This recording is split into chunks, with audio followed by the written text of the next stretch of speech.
Hello हमारे प्यारे भाई बहनों, आशा करते हैं आप सब ठीक होंगे और मन लगा के अपने एग्ज़ाम की तैयारी कर रहे होंगे। तो ये एसएसटी के प्रीवियस ईयर के क्वेश्चन है। तो चलिए हम आज स्टार्ट करते हैं। 26 क्वेश्चन से स्टार्टिंग करनी है। निम्न निम्नलिखित कथनों ए और बी को पढ़िए तथा पढ़िए और किस संसाधन को उल्लेखित किया गया है उसकी पहचान कीजिए।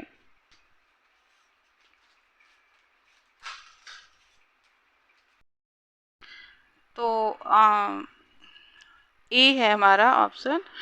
प्राकृतिक पदार्थ केवल तभी संसाधन बनते हैं जब उनका वास्तविक रूप परिवर्तित होता है। और बी ऑप्शन है प्रौद्योगिक इस संसाधन का एक उदाहरण है और साथ साथ इस तरह के और अधिक संसाधन के उत्पादन के लिए एक महत्वपूर्ण कारक भी है। तो इसकी व्याख्या करते हैं। ऑप्शन डी इसका सही है, मानव निर्मित संसाधन। इसकी व्याख्या करते हैं।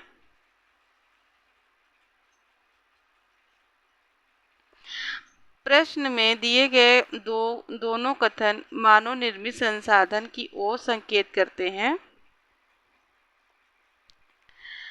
जबकि प्राकृतिक पदार्थों का वास्तविक रूप परिवर्तित कर प्रयोग किया जाता है जब वो पदार्थ मानव निर्मित संसाधन कहलाते हैं। लौह अयस्क तब तक कोई संसाधन नहीं था जब तक लोगों ने उससे लोहा बनाना नहीं सीखा था। लोग प्राकृतिक संसाधनों का उपयोग पुल, सड़क, मशीन और वाहन बनाने में करते हैं जो मानव निर्मित संसाधन के नाम से जाने जाते हैं। प्रौद्योगिकी भी एक मानव निर्मित संसाधन है। प्रत्येक वस्तु जिसका उपयोग आवश्यकताओं को पूरा करने के लिए किया जा सकता है वह संसाधन है। नेक्स्ट क्वेश्चन, कृषि के प्रकार का सुमेल कीजिए उन क्षेत्रों के साथ जहां वो मुख्य रूप से की जाती हैं। गहन निर्वाह कृषि, तो मानसूनी क्षेत्र प्रदेश। बागान, तो बागान है ब्राज़ील में काफ़ी। स्थानांतरित कृषि है उष्णकटिबंधीय अफ्रीका। वाणिज्यिक अनाज कृषि है तो शीतोष्ण घास स्थल पे। ये जैसा कि ऑप्शन में दिया गया है, चलिए इसी व्याख्या करते हैं। गहन निर्वाह की कृषि है मानसूनी क्षेत्र प्रदेश और बागान है ब्राज़ील में काफ़ी। स्थानांतरित कृषि उष्णकटिबंधीय अफ्रीका। वाणिज्यिक अनाज कृषि है शीतोष्ण घास स्थल। तो गहन निर्वाह कृषि में किसान एक छोटे भूखंड पर अधिक श्रम से खेती करता है। यह कृषि दक्षिण पूर्वी और पूर्वी एशिया वाले सघन मानसूनी प्रदेशों में प्रचलित है। स्थानांतरित कृषि अमेजन बेसिन के सघन वन क्षेत्रों उष्णकटिबंधीय अफ्रीका, दक्षिण पूर्व एशिया और उत्तरी पूर्व भारत के भागों में प्रचलित है। वाणिज्यिक कृषि में फसल उत्पादन और पशुपालन बाजार में विक्रय हेतु किया जाता है। नेक्स्ट क्वेश्चन है, अगर एक स्कूल त्योहार मनाता है तो निम्नलिखित में से कौन सी परिस्थिति विविधता के जश्न को दर्शाती है। ऑप्शन बी सही होगा, मध्य प्रदेश के स्कूल में ओणम। तो इसकी व्याख्या करते हैं। मध्य प्रदेश के स्कूल में ओणम त्योहार मनाना विविधता के जश्न को दर्शाती है। केरल में महाबली नाम के एक असुर राजा के आदर में लोग ओणम पर्व मनाते हैं। कुछ लोग इसे फसल और उपज के लिए भी मानते हैं। भारत विविध सभ्यताओं का देश है जहां संस्कृति, परंपरा, धर्म और भाषा से अलग होने के बावजूद भी लोग एक दूसरे का सम्मान करते हैं। पोंगल तमिलनाडु राज्य का एक प्रमुख त्योहार है। पोंगल का तमिल में अर्थ उफान या विप्लव होता है। यह त्योहार मकर संक्रांति से शुरू होकर 4 दिन तक चलता है। नेक्स्ट क्वेश्चन है, किसने अनेकता में एकता का विचार दिया? ऑप्शन बी सही है, जवाहरलाल नेहरू। इसकी व्याख्या करते हैं। जवाहरलाल नेहरू ने अनेकता में एकता का विचार दिया। भारत की खोज किताब में जवाहरलाल नेहरू ने लिखा है कि भारतीय एकता बाहर से थोपी हुई चीज़ नहीं है, बल्कि यह बहुत गहरी है, जिसके अंदर अलग अलग तरह के विश्वास और प्रथाओं को स्वीकार करने की भावना है। इसमें विविधता की पहचान को प्रोत्साहित किया जाता है। इन सारे तत्वों का वर्णन करते हुए उन्होंने ही हमें अनेकता में एकता के विचार से हमें अवगत कराया। भारत की खोज पुस्तक के रूप में 1946 में प्रकाशित हुई। नेक्स्ट क्वेश्चन है, सरकार की एक ऐसी व्यवस्था जिसमें अधिकारों शक्तियों को केंद्रीय प्राधिकरण और विभिन्न संगठक इकाइयों के बीच विभाजित किया जाता है, उसे कहते हैं बी संघीय राज। तो इसकी व्याख्या करते हैं। सरकार की एक ऐसी व्यवस्था है जिसमें अधिकारों शक्तियों को केंद्रीय प्राधिकरण और विभिन्न संगठक इकाइयों के बीच विभाजित किया जाता है, उसे संघीय राज कहते हैं। संघीय व्यवस्था में सरकार 2 या अधिक स्तरों वाली होती है। इस व्यवस्था में अलग अलग स्तर की सरकारें एक ही नागरिक समूह पर शासन करती है। लोकतंत्र शासन का एक ऐसा रूप है जिसमें शासकों का चुनाव लोग करते हैं। एकात्मक शासन में एक स्त्री सरकार होती है। यही पूरे देश के लिए कानून बनाने लागू करने का काम करती है। जैसे ब्रिटेन और फ्रांस साम्यवाद सामाजिक राजनीतिक दर्शन के अंतर्गत एक ऐसी विचारधारा के रूप में वर्णित है जिसमें संरचनात्मक स्तर पर एक समतामूलक वर्ग विहीन समाज की स्थापना की जाएगी।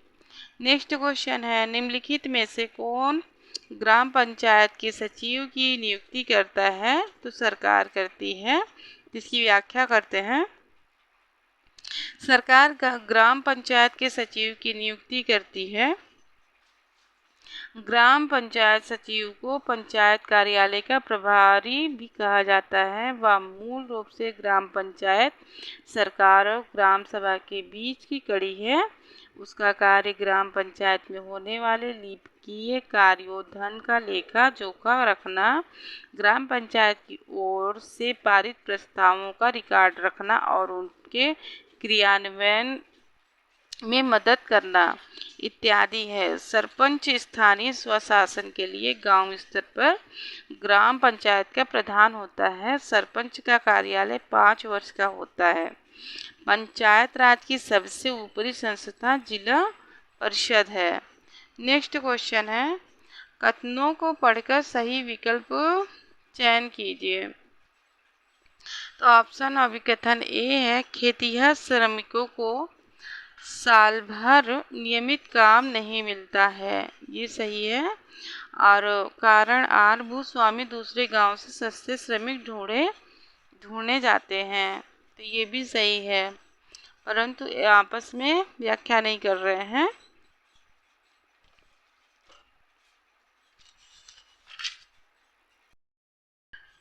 तो दोनों ऑप्शन हमारे सही हैं, लेकिन आर सही व्याख्या नहीं है ए की। तो इसकी व्याख्या करते हैं। खेतिहर श्रमिकों को साल भर नियमित काम नहीं मिलता है। भूमि स्वामी दूसरे गांवों से सस्ते श्रमिक ढूंढने जाते हैं। दोनों कथन सही हैं, परंतु कारण आर सही व्याख्या नहीं है ए की। खेतिहर श्रमिक भूमिहीन हैं या इनके पास भूमि का बहुत छोटा भाग होता है जिस पर उनका जीवन निर्वाह नहीं हो पाता। ये अकुशल, गरीब और अस्वस्थ, अशिक्षित होते हैं, जिसके कारण इनको साल भर नियमित काम नहीं मिल पाता है। भूस्वामियों की संख्या कम होने के कारण वो सरकार द्वारा निर्धारित न्यूनतम मजदूरी से भी कम मजदूरी पर श्रमिक ढूंढने दूसरे गांव में जाते हैं।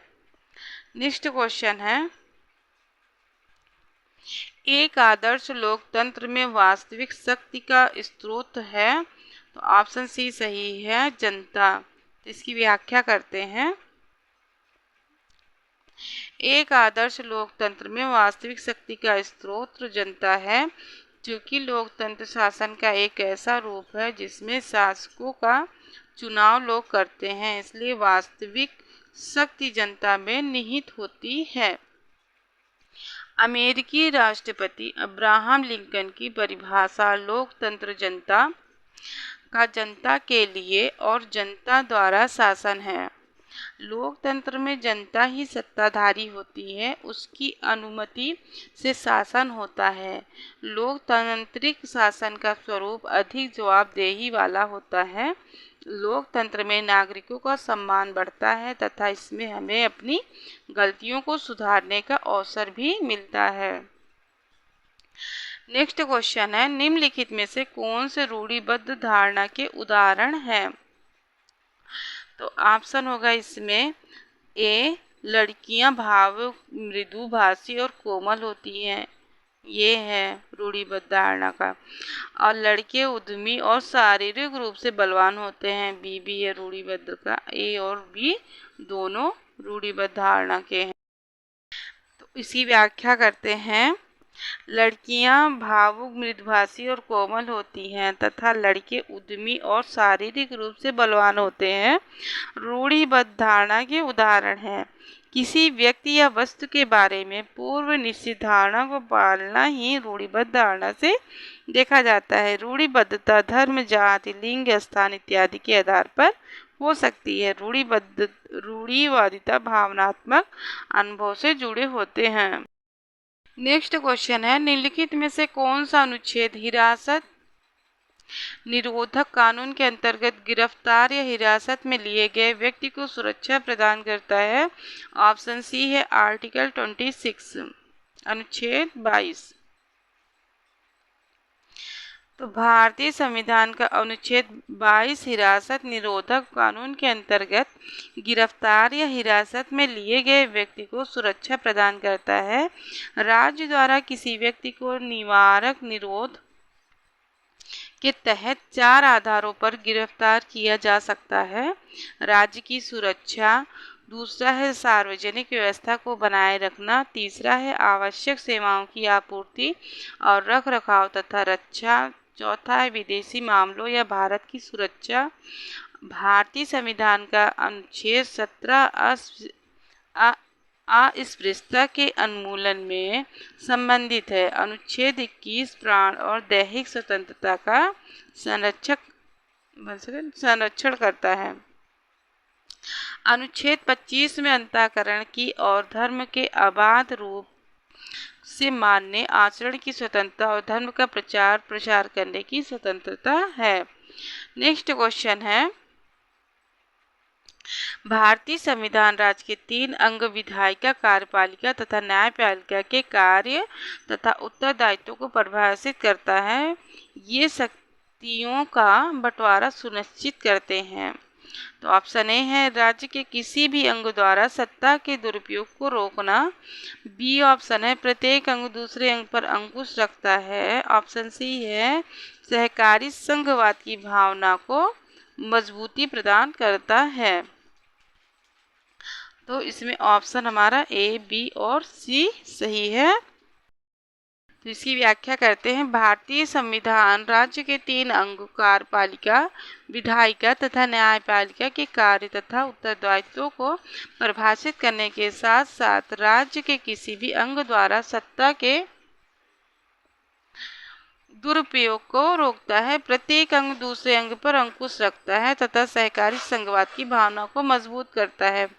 प्रसिद्ध फ्रेंच दार्शनिक मॉन्टेस्क्यू ने शक्ति के पृथक्करण सिद्धांत को प्रतिपादित किया था। उनके अनुसार राज्य की शक्ति उसके 3 भागों विधायिका, कार्यपालिका और न्यायपालिका में बांट देनी चाहिए। भारत के संविधान में अनुच्छेद 50 में कार्यपालिका और न्यायपालिका का उल्लेख किया गया है। सिद्धांत रूप में शासन के 3 अंग एक दूसरे के पूरक हैं। तो आज के वीडियो हम यहीं पे समाप्त करते हैं। अगर आप सबको हमारी वीडियो अच्छी लगे तो प्लीज़ इसे लाइक करिएगा, शेयर करिएगा, सब्सक्राइब भी करिएगा। और अगर कोई भी सुझाव हो तो प्लीज़ आप कमेंट सेक्शन में ज़रूर बताइएगा। और आप मेरी वीडियो कैसी लगी ये भी आप प्लीज़ बताइएगा। तो मिलते हैं नेक्स्ट वीडियो में, तब तक के लिए धन्यवाद।